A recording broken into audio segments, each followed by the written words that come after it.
Hey, everybody, and welcome to another episode of the Virtual Engagement Ideas Summit. And our very special guest today is Shaverdi Huston, all the way from Columbia, South Carolina, the first female NACA executive director, and very accustomed to being the only woman at the table in a lot of your career moves. You've been lots of cool places in your life. You have a child, you're a mom, you are married, you live in South Carolina, you are a big fan of Rocky Four, I am. the movie Rocky Four. That is my favorite movie, and I'm a sucker for a montage. Okay, When, especially when they've got that music playing, and he's training in the cabin in yeah, Russia, which was at the time the Soviet Union. yeah, You've got the music playing. The movie just pulls me in because it's a little bit of the David Goliath story there, and he's right. defending the legacy of his best friend. So I've been a fan of that movie since I was little, and as I've gotten older, I'm Yeah. still a big fan of it. And people are always surprised when they find out that that's my favorite movie. I mean, I am surprised, but it's kind of exciting. I mean, it's got to have an amazing soundtrack. The all of the Rocky movies have great soundtracks, so they're just these powerful, Mhm. inspirational, like get up and go, rip the covers off, run out the door, Yes. run up the stage. Yeah, that's so cool. But there's other fun facts about you. We are going to talk about your success and how you have this one way to really make the most out of your day and you can delineate between your family life and your work life. I Mhm. do want to get to that because that's really an important lesson for all of us, Mhm. especially right now with us working from home. Mhm. Um, but I also want to know about the time you were in a Dairy Queen freezer. Oh my gosh. When I've always been a fan of dessert, and I've always Okay. loved ice cream. Even when I was eating vegan lifestyle and had adopted that, still was always on the search for the perfect vegan ice cream. But as a Yeah. child, my sister, when she was in high school, worked at Dairy Queen. And my mom, a lot of times, had to work two jobs to raise the two of us. And Yeah. so I would go and hang out at Dairy Queen after school until Uh-huh. my mom could come and pick me up. And my sister would try to watch me, but was also working. And the people at the Dairy Queen family franchise were so awesome. But I was couldn't resist all those amazing Dilly bars. And one time, my sister couldn't find me. They were looking around for me, and there I was sitting in the freezer section, just chocolate all over my face, wrappers scattered throughout. I had my own all-you-could-eat Dilly bar buffet in the walk-in freezer of Dairy Queen. That's awesome. And still to this day, you love a good dessert, right? Oh my gosh, yes. Yeah. Dessert first sometimes. Or for Dessert breakfast. first sometimes. It's never a bad time for dessert. Um, so do you always have, is there always ice cream in your freezer? Pretty consistently. Yeah. Yeah. Yeah. I've probably got three different kinds in the freezer at the moment. Oh my gosh. So when is the party? Um, all right. So here we are working from home, and one of the things that I learned from you. So at NACA Nationals, we were having a conversation about kids, our own children, Mhm. and partners. And Mhm. you used a term called lead parenting, which I brought home from the conference with me, and Mhm. it's made a huge impact on my life because we are very deliberate now in my house about who's we plan ahead to know Mhm. who's in charge that weekend or that night or who's. And so talk to me a little bit about that and how you stumbled upon that brilliant idea. Well, not my idea. Definitely one I have borrowed from a good friend and female vice president of an institution who has a very robust career, but also, or so does her partner, and Yeah. they're involved in the community. And when I had my little girl, Hattie, who's 2, she was sharing with me how they approached their family organization. And so it's something that my husband and I have adopted, and it is built into our calendar. So if my Right. husband has a conference call that evening, which he usually has about 3 conference calls a week in the evening. So Mhm. there's a calendar invite, and it'll say LP for lead parenting, Amber, and then I know that I am the primary parent.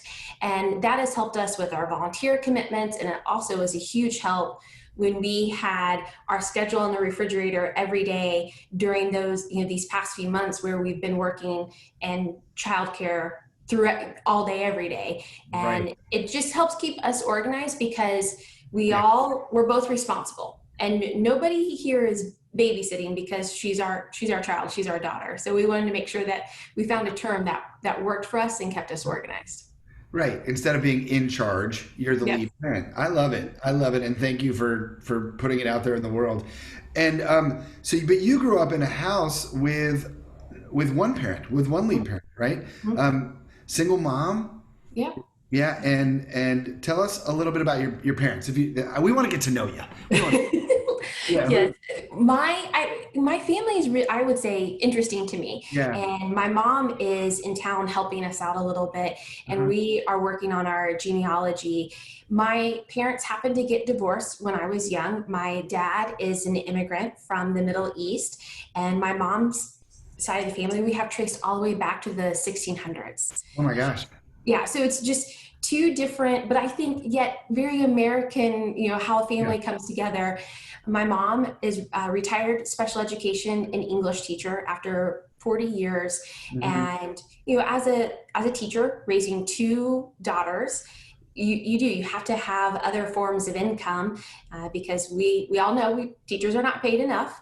And Yeah. we, but I grew up in a house with my mom, and then my sister is 11 years older than me. So she went off to college by the time I was in second grade. So pretty much grew up with me and my mom, Yeah. and she ran a strict household. Well, and maybe, I mean, maybe that has helped you create your own rules, Hmm.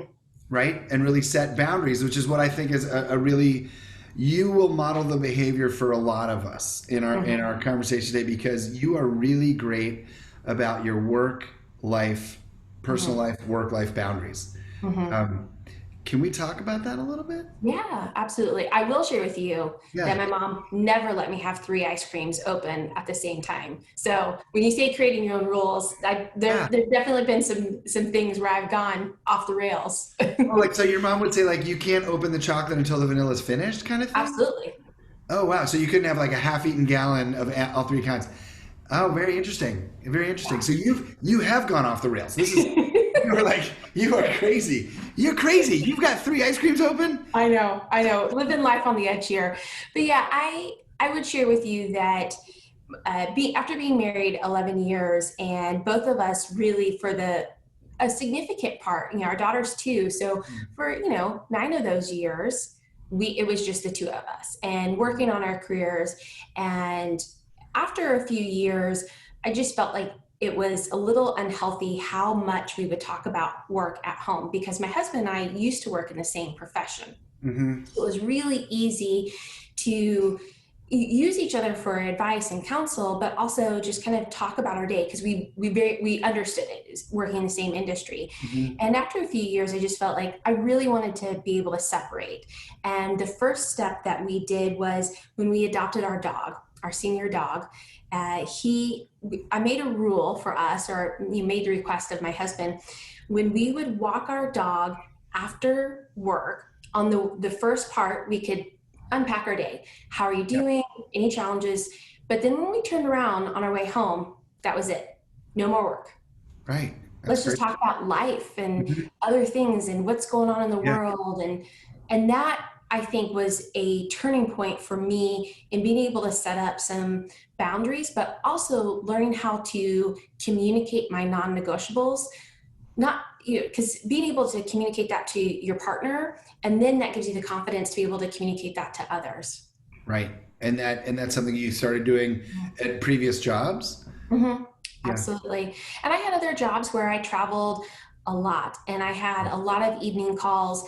And again, that's, I wouldn't say that I've always been been able to perfect those barriers, but I've had those experiences that have taught me what I need to be at my best. And I need that family time and I need that time Yeah. for myself. Yeah. And so, yes, organizing the calendar, but when I first came to NACA, I was able to communicate to the board of directors, who are my bosses, and then the staff, who are the team that I work with, to Mhm. say, when I'm leaving the office, I don't have my email alerts popping up.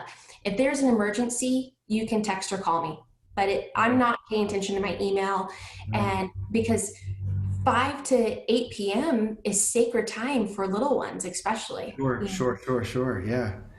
So, as your newest employee, Mm-hmm. I'm making stuff up. I cannot send you an email. Well, I can send you an email at 11 p.m., but you're not going to answer it. Right. And You won't, no, you won't even know it came in. right. Oh my gosh. No, I don't have it Yeah. because I knew that if I had the number of email on my phone, like I Yeah. used to, it would catch my eye. Right. And so none Right. of the alerts, but if I happened to be working last night, like, Yeah. for example, my little one was in bed, my husband was on a work call, and I just didn't get to everything I needed to get to. So I picked up my laptop and did a little work. I have no expectation that the people that I'm sending messages to respond, because that Right. is not the workday. And I hope that they're doing other things. Right. And but again, you didn't always do this in your job. Sometimes the expectations of your supervisors were Mhm. different. Now the question is, does this kind of scheduling make you a happier person? Absolutely. 100%. That That's it important. removes some guilt Yeah. too, Yep. because I think, the guilt is something that we all struggle with, and especially because technology has made it so much more accessible to work from Hmm. various places, Hmm. which is awesome, especially in today's world, but it Yeah. also has some drawbacks. And so, yes, 10 times happier. And I'm also, that guilt removed because I've communicated that. And I think that that was that big Right. piece that I had to figure out, of sharing what my non-negotiables are. One of the other things too that I shared with the team is I don't check email if I'm driving to the NACA office or if I'm walking downstairs to my home office. I Yeah. don't check email. I want to read the news first. I want to get my bearings, get my day started. I listen to a couple podcasts.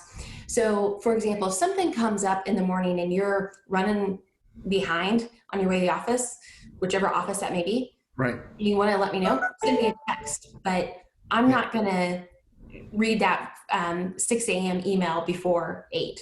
Yeah. It's interesting. Like you were talking about alerts, and I'm sure you heard that alert. Like I have been really good about turning off my alerts, but our world is constantly full of Mm-hmm. these distractions, and when we consciously make an effort to turn them off, then there's not those little things that pull us from where we want to be, right? Because I want to be 100% in my moment with you, and Mm-hmm. yet I forgot to turn off that alert, and it was a beep, boom, boom, boom, boom, right? So we need to really consciously make that effort every day, but it's okay to forgive yourself for those lapses. Oh, absolutely.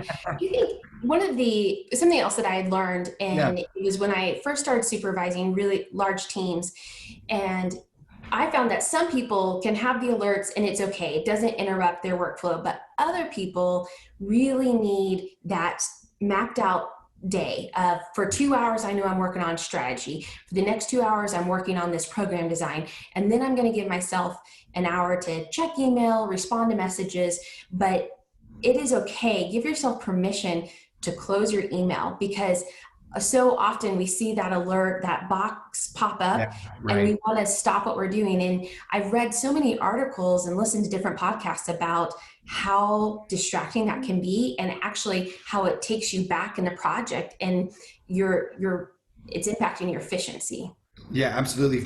On a personal level, absolutely. I mean, I need to be better. And after this conversation, I'm going to close I have like 20 windows open, right?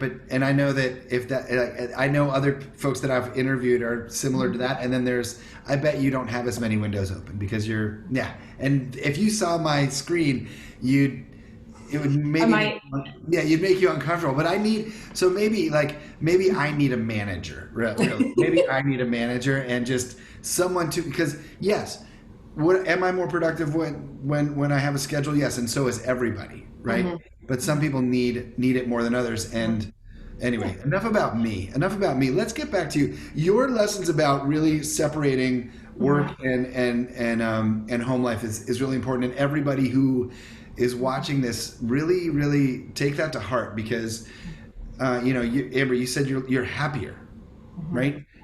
And that's the best reason to do it. I right? think, and just again, being Yeah. confident, and this is a great way to think Yeah. about non-negotiables. I used to serve as an advisor for a Yeah. women's organization. And if you can own your non-negotiables about what I need for these barriers to help organize my life, then Yeah. that gives you the confidence to be able to articulate other aspects that are non-negotiables to you. Right. And maybe it's I was on a volunteer call earlier today, and the volunteer shared that she said, I realize I really love my office. I love going to my office, but I also realized that I need to do a better job of taking my vacation days, because it took me being away from my office to realize how much I appreciated that environment. And that spoke to me, because Yeah. you have to take advantage of the opportunities that we have, and again, not feel guilty about doing it. Yeah. Yeah. But I think creating that real fine, that line between the two is really important, but because you can really close the door on the day. Mm-hmm. Right? But sometimes you still get home and you've got things going. Sorry about that. I live near the firehouse. Another part about you, the beauty of the where we are in the world. We're close to our actual lives in our moments together. Right? You're home. You're going home. You can close the door on work, but you get home, and there's a transition between home and between work and home. What does Amber do to decompress at the end of the day? We play music at our house. Uh-huh. I love 1940s jazz, Oh, and okay. that's my favorite music to have play in the background when I'm cooking. And just my daughter loves to listen to it. And I have a refurbished turntable and the old records. But then, we also put Alexa on, because she does a great job of playing the wheels on the bus and some of those other classic songs. But putting music on, dancing in the kitchen while we're making dinner, and just having that family time helps you just let go of all the stuff that happened earlier in the day and be in the moment with your family or with yourself. Yeah. Right. 1940s jazz on vinyl, specifically. Well, now I know what to shop for. Right. When I'm buying you your birthday gifts and all. What about tell us about your relationship with Bobby Flay? That is my escape. That is like the true turn off the brain and just enjoy. I have seen every episode of Beat Bobby Flay, and I can't wait for more to come out. That's great. Okay, on a final fun moment with us together. I know that 80s music reminds you of your sister because she's 11 years older, so those bring back fond memories of your childhood. And there's one song in particular, because I've done my research.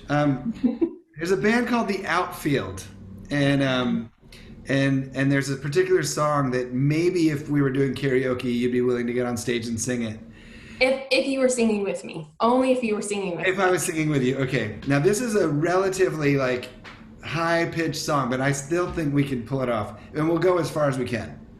Oh, there is no chance of getting me singing this song on recording ever, but I would love for you. I know you can sing, so I would love. How about could you recite any of it as a poem? No. That's the Josie. beauty of karaoke. It's on the screen. You've got the music. It's not one of the songs I could sing. It's not a song I can sing, but look, Josie's on a vacation far away. Come around and talk it over. There's so many things that I want to say. I wonder if anybody can guess the song. I wonder. What's interesting? When I looked it up, it's actually, I wouldn't have called it that. I would have called it Josie's on a vacation far away. That's how I know the song. Right. But Your Love, the name of the song, is Your Love. Yeah. I agree with you, because you and I both were second guessing it when you discovered this little fun fact. Yeah. I used to go to karaoke and was always happy to be the one kind of standing there, not holding a microphone, just dancing along, acting as if I was singing backup, but I'm not a singer, nor do people want me to. So I don't ever want the microphone. Let's rewind. Was Was there never a time in your life in the Greek world, as an undergrad, when perhaps you got on a stage and made noise into a microphone? We luckily airband, and yes, I was front and center, loved it, Yeah. but luckily it was airband. Airband, So it's lip syncing. It's lip syncing. yes, Okay. yes, Well, I look forward to our next conference, and I look forward to showing up with a karaoke machine, and I look forward to continually asking you to sing with me. I think there will be a day. There will be a day. we will get a group. We will have a group. Yeah, a group sing. I know that you sing with your daughter. I do. Yeah. Well, maybe if we got your daughter on stage too.